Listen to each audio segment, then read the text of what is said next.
Hey everyone, welcome to the Good News Podcast. This is an episode that you are going to be so glad you're checking out. I'm going to tell you right now, this is someone who we have to have back on the Good News Podcast again. I was blown away by the depth of this person's life and work. This is Duane Gibson, D.O. Gibson, and he is traveling the world, literally traveling the world, sharing a message through rap with young people. And there's just so much to this guy. You're gonna love this one. Hey, and don't go anywhere. Stick in right to the very end because it's so cool. At the end, he does a rap very spontaneously to close off our conversation. So friends, honestly, fasten your seatbelts. Get ready. This is a good one. Let's dive in.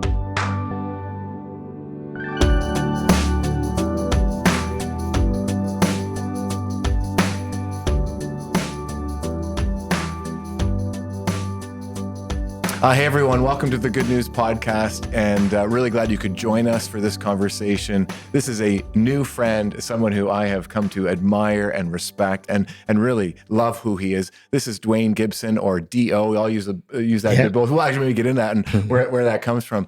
But Duane, love what you're doing these days. God has given you a platform to share some pretty important messages, and just curious on how it all got started. How did you get to where you are today, man?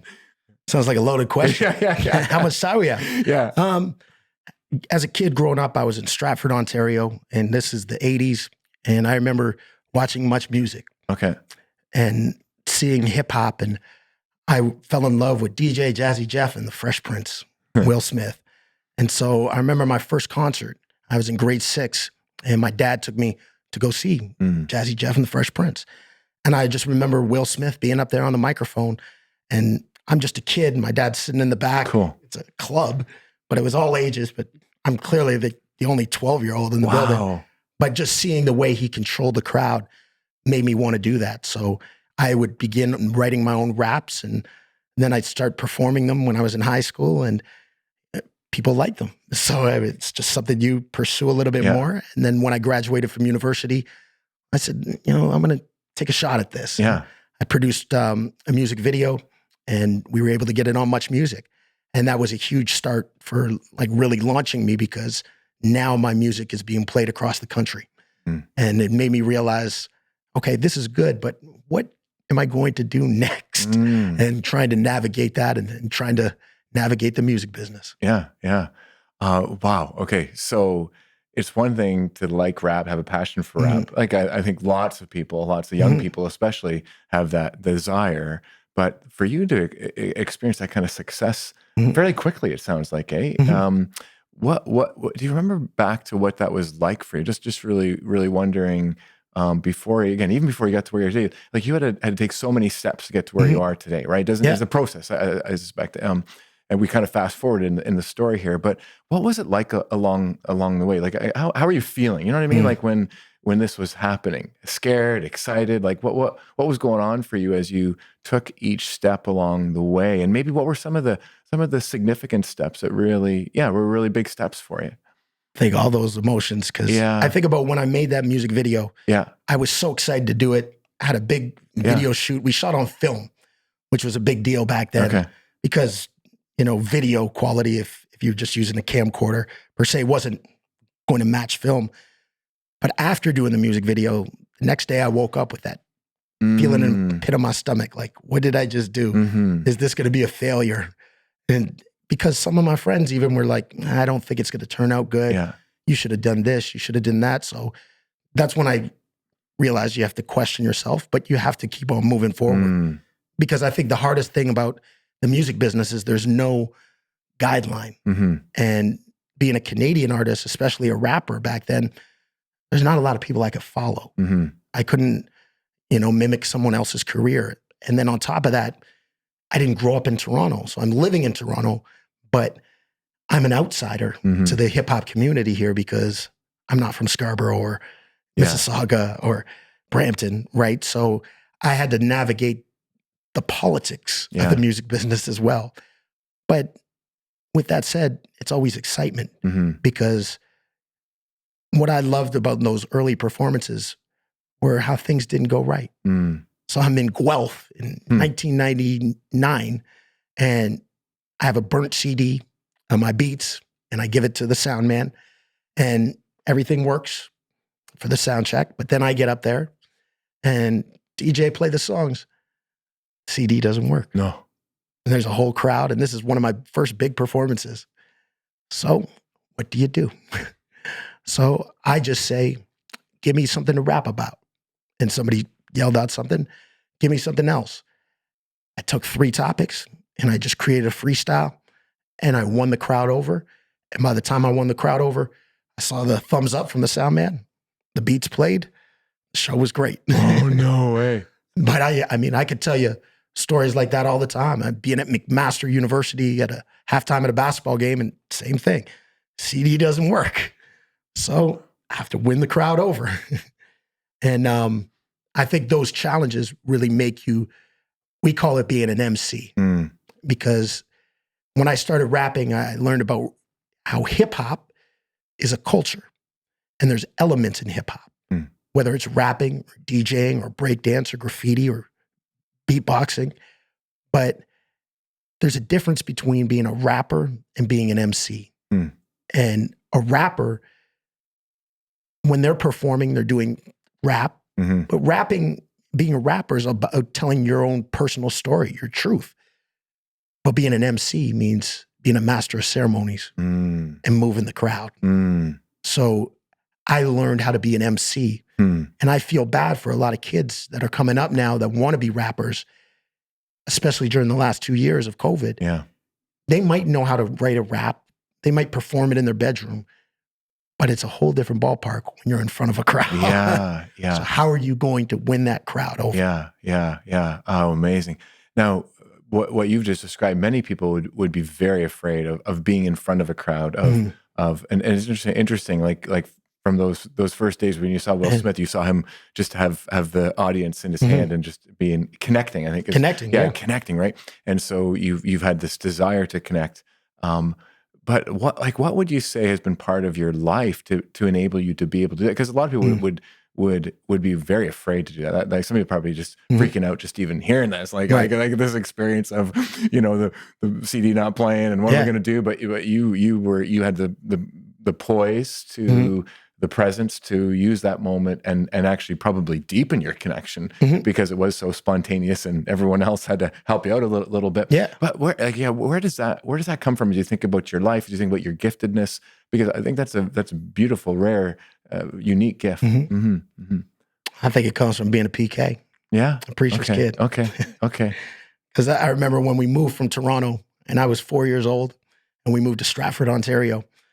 And when we got to the new church, they do like a greeting and in the basement, and, coffee and cookies. And everybody's coming up to me, calling me Duane. I'm like, I don't know who you are, and not to mention the fact that I'm black. My dad's black. My mom is white, but it's these older white people that know who I am. And at first I thought it was weird, but then I realized, okay, I've got to adapt. Yeah. So when we moved to Sault Ste. Marie, Ontario, when I'm in grade 7, I was able to deal with that. And when we moved to Sarnia, Ontario, I'd mastered it at that point. So being a stranger and walking into an environment and having to control yourself and having to interact with people, that was scary at the time. So being on the mic, that's the easy part now. You kind of got used to it. Just your environments where you're meeting people and and meeting people of diverse backgrounds. I think that's an important thing for me is I love listening to people's stories. Like my aunt and uncle just got here from Nova Scotia yesterday, and my uncle is telling me all these stories yesterday about him playing hockey and when he was a kid, telling me stories when he was 11, 13, and he's a defenseman, so he had to skate backwards. And I had to do this on the court because there wasn't a lot of black kids playing hockey, but there was. We were playing on the pond, and I'm taking notes because I'm like, you know what? This could be a great song. Yeah. But I don't have to talk about myself and, I just took this trip or I'm performing this song. I love genuinely listening to people and their stories. And then I guess the selfish part is I'm like, maybe there's a song in it. Oh, yeah. Right? So, but I don't consider that selfish per se. Sure, yeah. But But part of that attentive listening is like, I wonder who else could relate to something like this. Absolutely. Absolutely. Just go back to being a PK. Just Sure. Yeah. So sometimes that can be the best of times for some people, and there's some amazing stories about people who grew up as a pastor's kid and loved it. And sometimes it can be the worst of times for lots of different reasons. What was your experience like growing up? Yeah, as was your dad being a pastor? Well, especially when we were in Stratford, because there was a manse. Okay. So our house is right beside the church. So you're like just connected to the church. And obviously you're going to church every Sunday. But as a kid, you don't want to go to church every Sunday. Like you don't. But I love taking my kids to church this weekend because it's one of those few times that they have where they're not connected to their device, which is such a huge thing now. Yeah, for sure. Yeah. And reminded me of me because I remember being a kid and being in church, and my dad would do a sermon. And sometimes, I'm daydreaming. But the thing that I look back at now that I speak to youth, I know kids aren't listening to everything I said. They're daydreaming, but they're thinking about, the right things. Or there's something in that sermon that takes me back and it's like, huh. And to me, that's what I loved about being in church is my dad is one of those preachers that he'll say something at the beginning of a sermon and he'll be like, okay, where are you going with this? Okay, how are you? But then he'd always find a way to make it make sense by the end of it because he's a great storyteller. And of course, there would be a Bible message involved. Sure. But I just liked his ability to tell those stories and bring them all the way back. Very cool. Very cool. That's awesome. I'm sure your dad and your mom must be real proud of what you're doing these days. I got to think, hey, that's cool. That's cool, man. That's cool. You mentioned about your parents being interracial. Yeah. And just what has that experience been like for you? I know sometimes, depending on where we are, especially in our country, it can be a challenging reality. It can be, but I never really felt like that. Yeah, cool. Because I think one of the greatest things my parents did when I was a kid is the summers. 1 week I would fly out to Cape Breton, Nova Scotia and see my grandparents there. And my grandfather worked in the steel plant. He'd been in World War II. And Whitney Pier in Sydney is known as one of the most, if not the most diverse areas in Canada because of that steel plant. You'd have, our house was right beside the Ukrainian Hall. And, you'd have Italians and Polish. And nice. So I grew up having that experience. But then I also had the experience of, you can't do this nowadays, but I'd be 9 years old, taking a flight from Toronto by myself to Saskatoon. And I don't even remember like a flight attendant like escorting me off the plane. And there used to be these big escalator all the way down and you could see everyone. And I just see a sea of white people because I'm in Saskatoon. And I'm like, I hope my grandparents are here. But they would be there and we'd drive up to Prince Albert. And I had those experiences with that side of the family. And I never looked at like, do I have to choose? Am I black or am I white? Yeah. Even my mother, she always identified me as a black kid. I have a white mother, but I never really said I'm mixed. I said I'm black. And it's because of going across to Sault Ste. Marie, Michigan with my mother when immigration pulls us in and accuses my mom of kidnapping me. This isn't really your mother. Like, and really, that happened. Yeah, and we don't have a cell phone in 1992. No. So like, how do you prove like this? And then eventually, I forget how it got resolved, but they apologized. But just that feeling of, what do you mean that this woman isn't my mother? But my mother, used it as a teaching lesson, as she always would. So while my mom is white and my dad is black, I don't have any hangups of who I am. Yeah. I love being both. And I love, more than that, just being a Canadian is what I meant by that story, is having those times in Nova Scotia, going with my parents up to Montreal, going to Expo 86 in a mobile home and seeing my cousins in Edmonton, and then going to see my family, my aunt and uncle on a farm in Vancouver. Like, so I love having that Canadian experience. Yeah. Cool. That's so awesome. The experience that you talked about with your mom getting stopped at the border there. Yeah. I suspect that is also part of one's reality, and we keep working towards equality and trying to fight this stuff for sure. As I've looked at some of the stuff that you're doing these days, Duane, anti-Black racism certainly is a piece of that, and grateful for that, and just really appreciate the work you're doing there. What just maybe talk a bit about what that kind of work is like for you when you're talking to young people, some of the messaging you're trying to get across. My sense is I love this. I think it's accurate that you're not a guy that just talks about it, you're living it too. You know what I mean? And so how you living in a way that are trying to bring this change and reconciliation and equality, which I think we all want to be striving for and hopefully are. Well, I mean, everybody talks about George Floyd and Black Lives Matter, and a couple summers ago, just kind of an awakening. But I didn't wake up then. I wasn't woke. No. I started doing Black Canadian history shows in 2002, going into schools. And I remember for about 15 years, eventually I'd say to kids, I feel like I can predict the future. And they'd be like, what are you talking about? I have a PowerPoint. So I say, when you think of Black history, who do you think of? Martin Luther King. Of course, yeah. Is there anybody else you guys think of?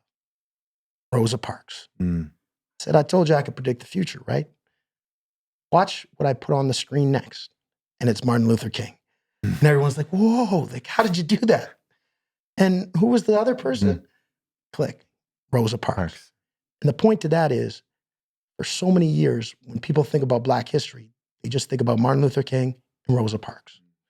And I'd say to kids, what country do they come from? America. What country do we live in?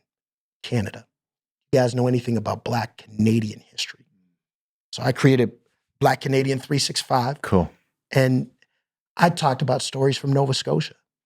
And the most popular one is about Viola Desmond, a Black woman that went to a movie theater and tried to sit down in the main area, but was told to sit in the balcony. And when she refused, they threw her out on the street.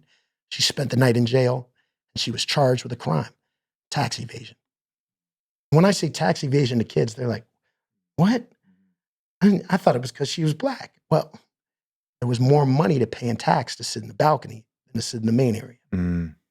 But one of my favorite things about the story is, I say to kids, how much do you think was the difference in tax? Sit in the balcony, sit in the main area. They're kids.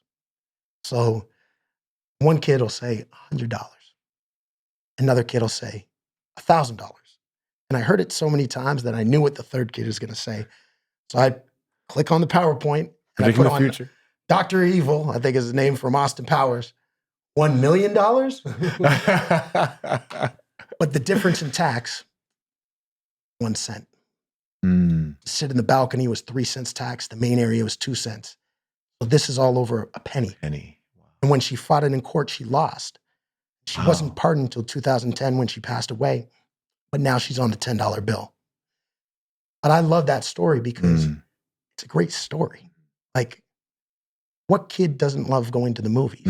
So when I start talking about the movies and getting popcorn, and for kids that don't really understand what racism is, clicks in their mind that there was a time where being Black meant you couldn't have a seat at a movie theater. You had to sit somewhere else. And it means a lot to me because that's where my aunt and uncle are from, the ones that are at my house right now. They're from New Glasgow. This happened in New Glasgow. I've been in that movie theater. Wow. Except that movie theater was now a club, a bar. Okay. And before they come down to the main area, they take everybody up to the balcony because it's smaller. They want to pack that. But you just think of, like, when I was 20 years old, I didn't realize the significance of this location. But now I do. Amazing. Wow, that's a great story. Thank you. Yeah, I mean, sad. Like, but sure. I just want to name that. But what a powerful way for everyone to connect and get that, man. Oh. And just to add on to that is, that's the first part of the story. I don't tell the whole story the first time. But when I go back to a school, they'll know who Viola Desmond is. Yeah. But I say, why was Viola Desmond there? So when I go back to a school and I talk about Viola Desmond, I say, Jamie, why was she at that movie theater? Mm. She was there because she was driving from Halifax to Sydney, 5-hour drive. Glasgow's halfway. Her car broke down. Mm. But why is this Black woman traveling by herself? She's an entrepreneur. She was selling beauty supplies.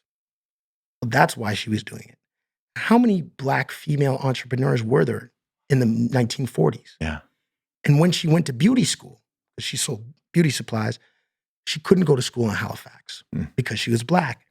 So she went to school in New York, and she learned from Madam C.J. Walker, the first Black female millionaire. And not only did she come back and not just be a stylist, which is great, but she became an owner. And she started a beauty kind of college to train beauticians, to help more Black women become stylists, and had the line of her own products. So a lot of times we compartmentalize things. There's a new documentary on Rosa Parks. Because when people talk about Rosa Parks, what, did she just say one day, I'm going to sit at the front of the bus? And that's all we talk about Rosa Parks. There's a lot more to her. Yeah. And there's a lot more to Viola Desmond. And there's a lot more to Martin Luther King than just saying, I have a dream. I'm wondering, any recommendations for people that want to learn more about Canadian Black history? Because I think, I'm intrigued. There's a great book called Black Ice. Okay. And it's about Black hockey players. Because a Black person from Nova Scotia, Eddie Martin, is credited with creating the slap shot. And you never think a Black person did that? That's great. And then the Colored Hockey League happened 22 years before the NHL there. So it's a great book because while it's talking about hockey, it talks about other things like Africville, a Black community in Halifax.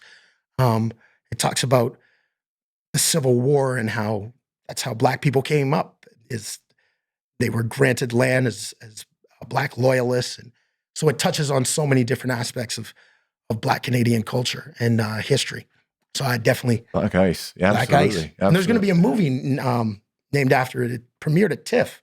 Really? So I'm looking forward to seeing that too. Yeah. No, I'm definitely going to check that out. Yeah. You know, and I'm so grateful for this conversation because it just reminds me that one of the things that I can do is to study some Black history, to read some of these books, and it opens up our eyes to what's happened, not just in the States, but here in Canada as well. Both like heroes for sure, but also just some of the challenges that we've been through and the change we need to bring. And Because people after, George Floyd and Black Lives Matter, I was getting asked to speak at churches or even on Zoom, and people would say, like, what can we do? Because people use the word ally, which is a great word in theory, but how do you apply it? And I always say, you can support independent businesses. Like there's a Black bookstore downtown Toronto called The Different Book List. So instead of just buying something on Amazon, which I'm guilty of, but go and buy a book by a Black author. And you're supporting a Black business, or support a Jamaican restaurant, but absolutely. I think economics is a big thing, especially during COVID with these businesses that you can support. And while you're at that bookstore or at the Jamaican place, have a talk with someone. And you don't have to talk about how does it feel to be Black. No. But you just hear their stories and just be conversational. And I think you can learn a lot that way. Yeah. Love it, man. Love it. Oh, thanks so much. Yeah. Yeah, really. What are some of the other messages that you are offering, that you're working on, that are really important to you today as far as working with young people? Yeah. Before we started, we were talking about a chapter in my book called Field of Dreams. And for those who haven't seen the movie, if you build it, they will come. And that's a great idea. But I've learned in my career, in watching others, that that's just one step. So as we were speaking, it's great to have faith. I believe in faith, but I believe in applied faith. Not just praying, but praying and working towards your goals. So that's one of the key messages I tell kids. It's great you have a dream, but you have to have a plan behind that, and you have to work hard at it every single day. And so I might tell a story about studying for a test, but really what I'm saying is build up habits. Because when you have habits, you have discipline. And that consistent action of working hard at something every day. Because I remember there's an old school rapper, Thrust, from Canada, and he had a quote in a magazine that I'll never forget. I don't know exactly what he said, but I'll never forget. It's like Maya Angelou says, you know, people might not remember what you say. It's about how you feel. But he was basically like, I'll tell you this about the music business. As long as you hang in there, you will have some kind of success. And when I was starting out, just hearing that meant a lot to me, because when I started out, you know, the dream was a big record deal, fancy car. But as I progressed, I realized that there's a lot more to what being successful is. And so being able to speak in front of hundreds of kids every day, being able to perform my songs and release music and do all these things and travel the world, that's an incredible, you know, gift that I've been able to take part of it. But it is a responsibility that I want to deliver on. Yeah. As you're talking, it seems to me, in order for you to get where you are today and keep doing it, you've had to live out what you're talking about. Be disciplined, keep working, keep reaching out, keep extending yourself, keep working on your talks and your show, you know, stories, and awesome. What are some of your, actually, before we go, I want off on the next question, which is hopes and dreams for the future. Just do want to show people, this is the book that you're talking about, On This Grind, recently published, the COVID book, which is awesome. COVID book. Any just, you know, summary of what the book's about. Just want to encourage people to pick it up, check it out. Life lessons learned from the music business. Wow. I wrote the book for high school students that are wondering, should I go to college, university, maybe take a gap year. I wrote it for university students. I wrote it for entrepreneurs that are trying to get their business off the ground. I wrote it for artists that are trying to advance their career and wondering, how do I do it in this age of streaming where I'm getting paid 0.0001 cents on Spotify? So while I'm talking about the music business, I think the lessons are universal for wherever you are in life. Awesome. Well, I said, I can't wait to check this out. And I wish this would be a good gift to a bunch of people who I know. So I might be calling you to get a few if I could. For sure. When you think of what's next, Dio, for you, for your business, for your work, for your, I see it almost as a ministry, really, the way you're connecting with young people and helping them build up their life. And what are some of your hopes for that, for the future? What's next for you? You know, I still have my 5 and 10-year goals, but the more that I do this, the more I just realize I just want to be consistent in the things that I'm doing. Nice. So what's next for me is it's going to be Black History Month. So I will be touring schools across the GTA, but I'm also doing a residency at the Michael J. Fox Theater in Vancouver next month. So I love being able to talk Black history in January to kids from Vancouver. Nice. And then I'll be going over to the Netherlands in May and France in June. Amazing. And continuing to tour and continuing to release music. And I love collaboration. So my latest music project is a folk project where I'm working with a folk artist from Cape Breton, 23-year-old Indigenous fiddle player. Cool. And, you know, I never would have thought that I'd be doing stuff like that. Yeah. But I always tell artists, you know, go with what's natural in your career. Don't try to force something. I'm 44 years old. I'm not trying to compete with a 21-year-old rapper.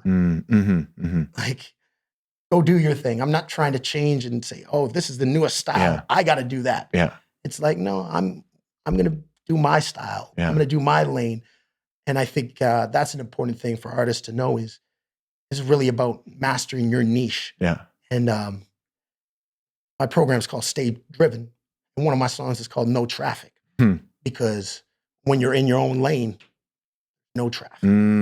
That's awesome. That's awesome. I just love the way you roll. I love. Thank you. Yeah, no, really, man. And it seems to me that there's such a depth to you, Duane, that I just feel a guy that's comfortable with who he is and open to whatever the world God's going to bring next into your life.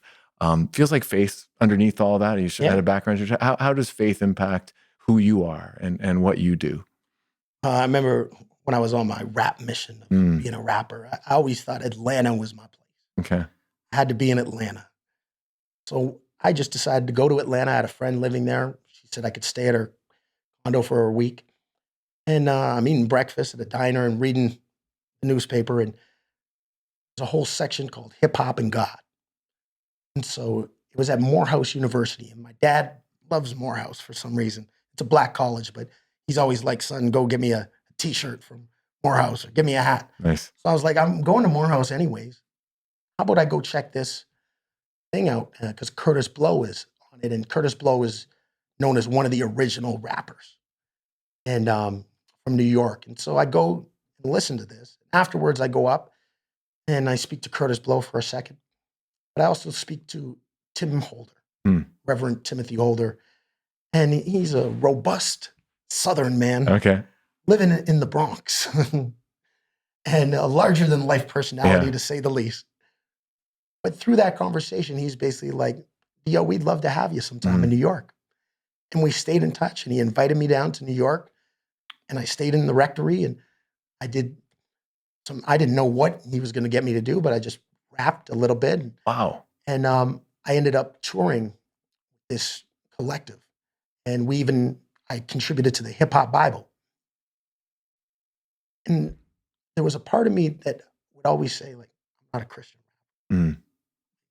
There were Christian rappers that we were with. They were great. I'm not a Christian rapper. But he said something to me that always stuck out. And he said, I said this. But I guess I said, you don't have to talk about God to show that you believe in God.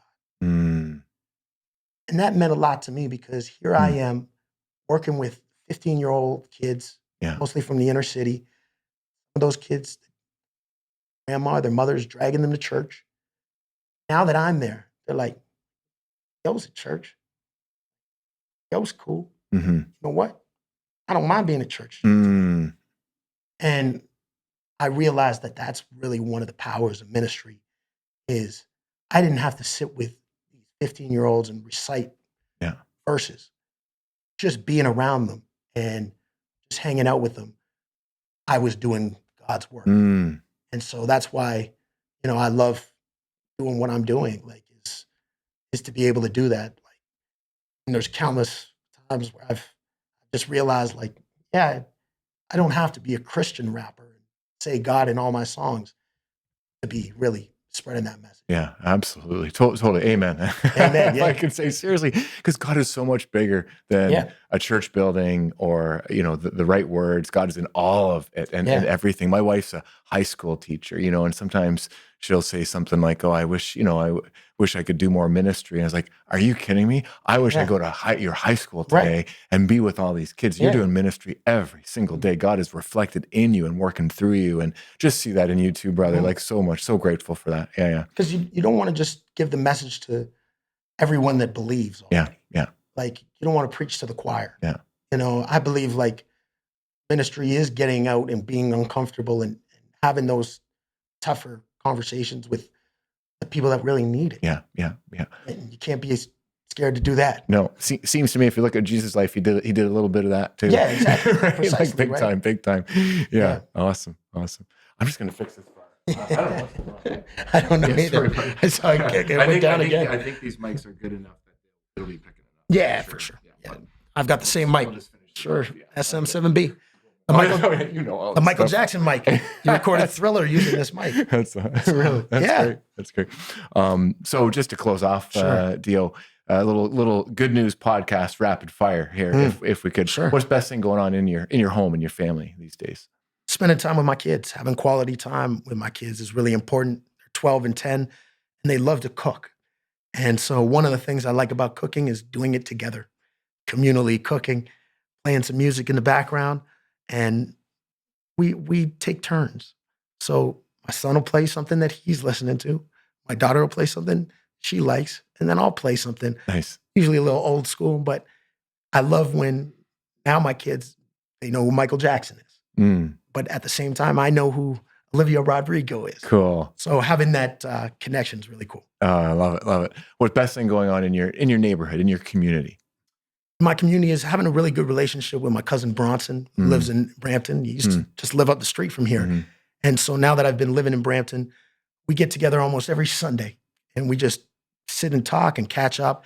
And it's really cool having that connection with him and just some random people that I've met in the community and just talking to them. And I was shoveling the snow for our Chinese Jamaican neighbor the other day. And 6 months ago, he was in a home because he's older. He didn't like the home. So now he's back at his house. Beautiful. And I shoveled the snow, but then I came back out and he was shoveling some more. I was like, I'll take care of it. And he kept on shoveling and shoveling. But when I left today to come here, he was just pulling in his driveway as I'm pulling out. And he was just like, hey, brother, how you doing? Nice.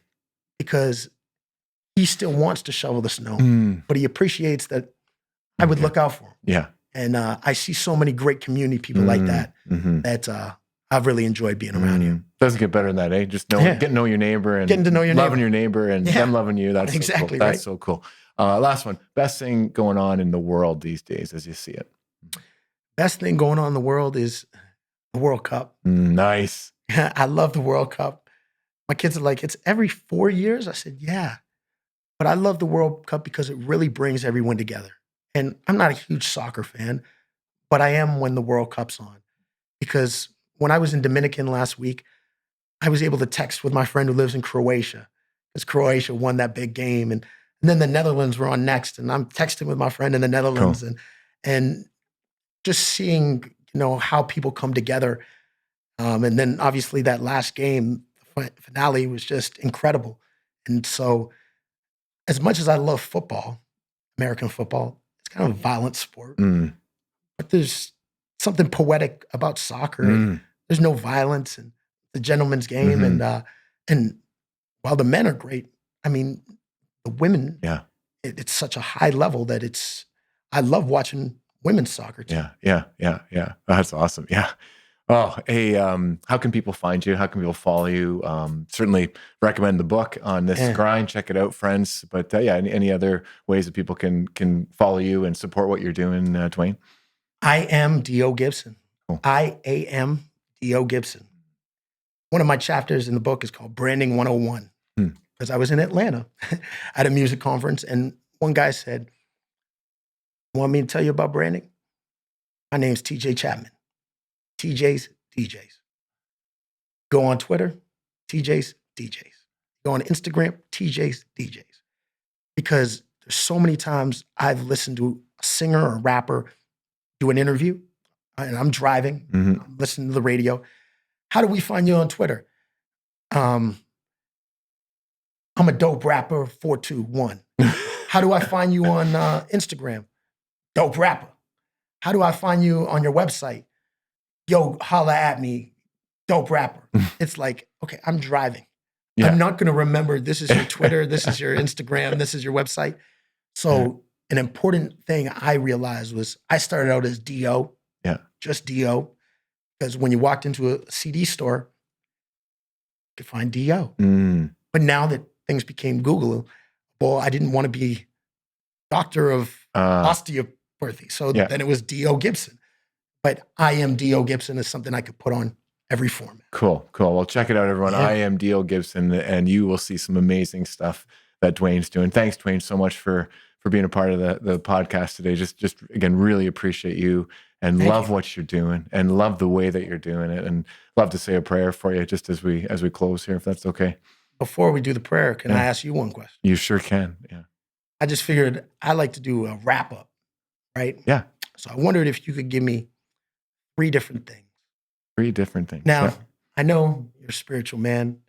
You might just say faith, Jesus, like Joseph. And that's fine. But one of them's got to be fun. Okay. Because what I love about kids is the younger the kids, the better the topics. Some days I'm rapping about cheese. Some days I'm rapping about unicorns. And then some days it's basketball. This is great. So okay. 3 things. Okay. Because I think that because of who you are and what you're saying earlier, I don't need to say Jesus. I'm going to say Christmas. Oh, I think like that's going to come up because of who you are and what you do. So I'll say Christmas, basketball, and candy. Gotcha. December 25th. It's Christmas. Because whenever I flip it, you know that I'm gifted. Gifted like Christmas if you believe in. But one thing is that Jesus is the reason for the season. They believe it. After all, when I dribble basketball, and you know that I'm a rapper, but my favorite team is the Toronto Raptors, because if you believe, then you can't be beat. If you bet on yourself like Fred Van Vliet, yeah, so you can see, sometimes I got candy, but more of the time I'm with my family. When I spit this rap, break it off like a Kit Kat, then I do a little, give you some Skittles, because when I go ahead and flip the beat, yeah, I got candy, but no, this ain't trick or treat. So anyways, when you get to me, you know I am D.O. Gibson. That's awesome, buddy. Oh, yeah. That's so good. Oh, man. Thank you. Thank for you. sure. That's awesome, man. So now, if you didn't want to already check out Duane's stuff, now you're going to want it for sure, man. Thanks, brother. Let me pray. Let me pray. Yeah, oh, my goodness. Lord, thank you so much for the fun and the joy. I just love the way that you have built this beautiful man. I just continue to bless Dio in all that you have called him to do. Thank you for his family, for his kids, for his parents, for his wider family, and just for neighbors who he continues to get to know and love, and they love him back. We're blessed. We're just so blessed. So we thank you and praise you for all of that, and continue to give Duane energy and joy in the beautiful work and ministry that you've called him to. Thank you for the thousands of people that he impacts through what you've called him to do. And just look forward to all that you'll do in the future as we move forward together. In Jesus' name we pray. Amen. Amen. Amen. Awesome. Well, thanks so much, Duane, man. Had a great time. Love you and what you're doing. Yeah, thank you. Yeah, for sure. And then, friends, thanks for being a part of our conversation, be part of the Good News Podcast family. God bless you and be with you. Hope to see you again real soon. Well, I told you there was a lot to this guy. Oh my goodness. I have fallen in love. I met Duane at a conference a number of years ago, and it was funny. I saw him doing his thing.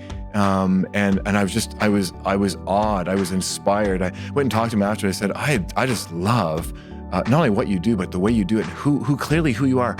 Isn't it cool how sometimes, in fact, most of the times, who someone is comes out in what they do and the way they do it. And that certainly is the case with Duane, with Dio. I hope you caught that. I'm sure you did. Interesting that the way that his life has been, being a preacher's kid, gave him an opportunity to connect with people, to be comfortable in just with different kinds of people, but also to hear someone communicating, his dad, who's a preacher, in a way that really inspired him, I think, and enabled him to, in part, to be who he is today. So, wow, just so grateful. Please, take some action items out of this one. Get into some Canadian history. That book, Black Ice, I know I'm going to get it. Check it out. I can't wait. But yeah, there's lots of history in our country that we need to know about. It is one of the ways we often wonder, how can I work towards equality? How can I try to overcome anti-Black racism? Well, you know what?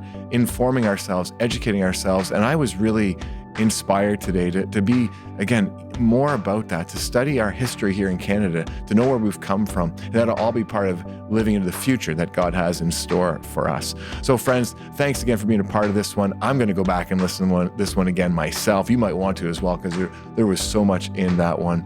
Always good to be with you. God bless you and be with you. Hope to see you again real soon.